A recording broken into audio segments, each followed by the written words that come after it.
Minorities అందరికీ, ఒకరికని కాదు, minorities అందరికీ ఇస్తాం.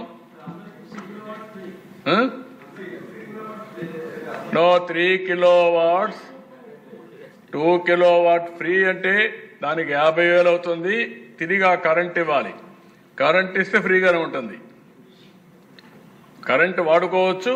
ఆ కరెంట్ తిరిగి మిగిలింది కానీ సర్ప్లస్ ఇస్తే ఫ్రీగానే వస్తుంది. నేను అందుకే చెప్పాను 9 ఇయర్స్ తిరిగి ఆ కరెంట్ ఇస్తే అందరికి ఫ్రీనే. యాజ్ ఆన్ టుడే ఎవరికి భారం లేదు. వాడుకునే దాన్ని బట్టి ఎక్కువ నువ్వు ఏసీలు పెట్టుకున్నప్పుడు దానికి తగిన విధంగా కొంత పే చేసుకోవాల్సి వస్తుంది. ఇది ఒక గేమ్ చేంజర్. నేను ఏమంటానంటే ప్రతి ఒక్క ఇల్లు ఒక 1000 రూపాయలు కరెంటు ఛార్జీ కట్టే పరిస్థితి ఉంటే మీరే మనసు పెట్టి చేసుకోగలిగితే ఆ 1000 రూపాయలు మిగిలితే సంవత్సరానికి 12,000, 600, 500 మిగిలిన సంవత్సరానికి 6,000 రూపాయలు. This is the money. ఆ ఆలోచన మీరందరూ చేస్తే ఇది సాధ్యమని చెప్పి మరొక్కసారి తెలియజేసుకుంటూ ఈరోజు ఈ అవకాశాన్ని ఇచ్చిన మిమ్మల్ని మనస్ఫూర్తిగా అభినందిస్తూ, అదే మరిగా రాష్ట్రంలో ఉండే ప్రజలందరికీ విజ్ఞప్తి చేస్తున్నా, దీన్ని అర్థం చేసుకోండి, సహకరించండి. మీరు కూడా ముందుకొచ్చి అమలు చేస్తే మనం అనుకున్న లక్ష్యాన్ని తొందరలో చేరుకుంటామని చెప్పి విజ్ఞప్తి చేస్తూ, ఓకే కాబట్టి ఒక 2 నిమిషాలు. కాబట్టి అధ్యక్ష, ఎవరన్నా ఒకరిద్దరు సభ్యులు ఏదైనా ఉంటే వాళ్ళ అనుభవాలు ఉంటాయి చేసి చెప్తామంటే వింటాం. కానీ అందరూ ఉత్సాహంగా ఉన్నారు. ఉత్సాహంగా కాదు, అమలు చేసిన వాళ్ళు సక్సెస్ స్టోరీస్ ఉంటే చెప్పండి. 1-2 కాదు, పెద్ద ఎత్తున చేసుంటే.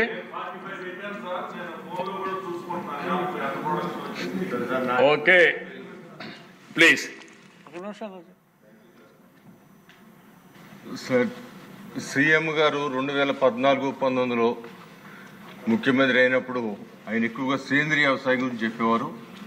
ఆ రోజు నేను 15 ఎకరాలు ప్రత్యేకంగా చంద్రబాబు గారి మాట మీద ఉన్న నమ్మకం, ఆ శక్తి మీద నాకున్న నమ్మకంతో నేను ఆ వ్యవసాయం చేశాను.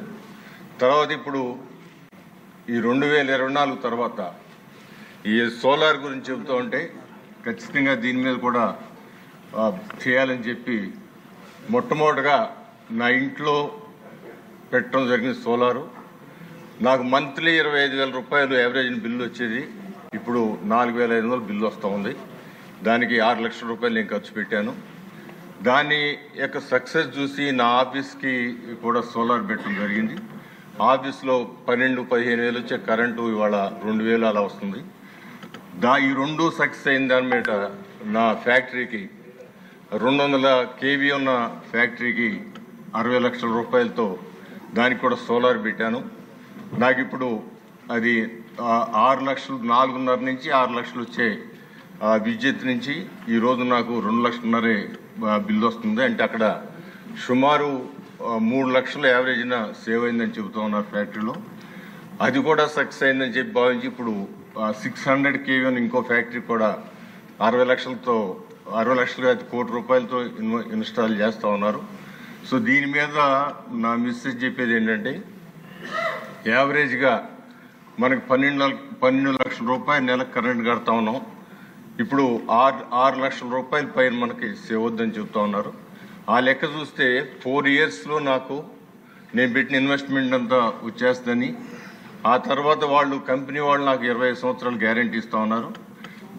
దీని మీద చాలా సేవ్ అవుద్ది. కరెంట్ తర్వాత 20 సంవత్సరాల పాటు నేను కరెంట్ ఉచితంగా ఇవన్నీ వాడుకున్నట్టు అవుద్దని చెప్పి నాకు ఇప్పుడున్న సక్సెస్ ప్రకారం వాళ్ళు ఇచ్చిన 25 సంవత్సరాల గ్యారంటీ కరెక్ట్ అయితే ఖచ్చితంగా నాకు 20 సంవత్సరాల పాటు నేను ఉచితంగా కరెంటు పొందుతాననేది నాకు ప్రాక్టికల్ ఎక్స్పీరియన్స్. ఇప్పటికీ ఆల్రెడీ 200 కేవీ రన్ అవుతుంది, ఇంటికి రన్ అవుతుంది, ఆఫీస్ రన్ అవుతుంది, 600 కేవీ ఇన్స్టాల్.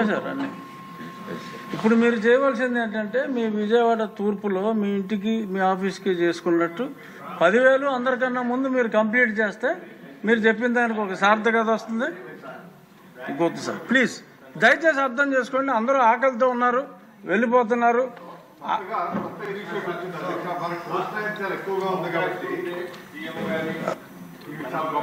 అధ్యక్ష, వీటితో పాటు ఈ మధ్య ఐఐటి మద్రాసు, హెచ్పిసిఎల్ కలిపి వేవ్ ఎనర్జీ అని చెప్పి కోస్ట్ లైన్లో మనకు ఎక్కువ ఉంది కాబట్టి 960 కిలోమీటర్లు కాబట్టి వేవ్ ఎనర్జీతో ఎనర్జీ కొత్తగా క్రియేట్ చేస్తున్నారు అధ్యక్ష.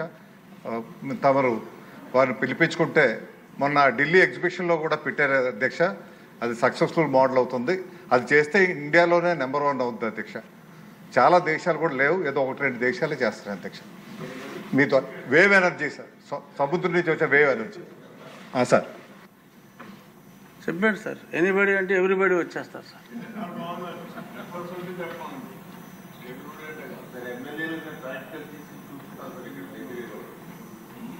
మంచి ఆలోచన.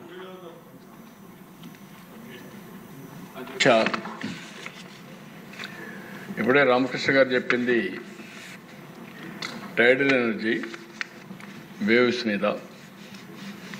ఇది కూడా చాలాసార్లు రీసెర్చ్ జరుగుతూ ఉంది. కొన్ని ఇక్కడ పెట్టారు కానీ కాస్ట్ ఎక్కువ. నేను ఇప్పుడు మీకు ఒక ఎగ్జాంపుల్ చెప్పాను. మనకు సీ కోస్ట్ చాలా ఉంది. ఎప్పుడు కూడా టెక్నాలజీస్ అన్నీ బ్రేక్ త్రూ రావాలి, స్కేలింగ్ పెంచాలి. ఆ బ్రేక్ త్రూ రావడానికి కొన్ని టైం అవుతాయి. ఉదాహరణకు ఒక ఎగ్జాంపుల్ చెప్తున్నాను మీకు.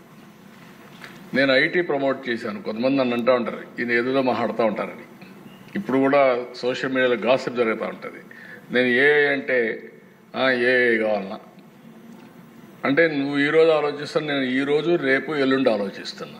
అది డిఫరెన్స్.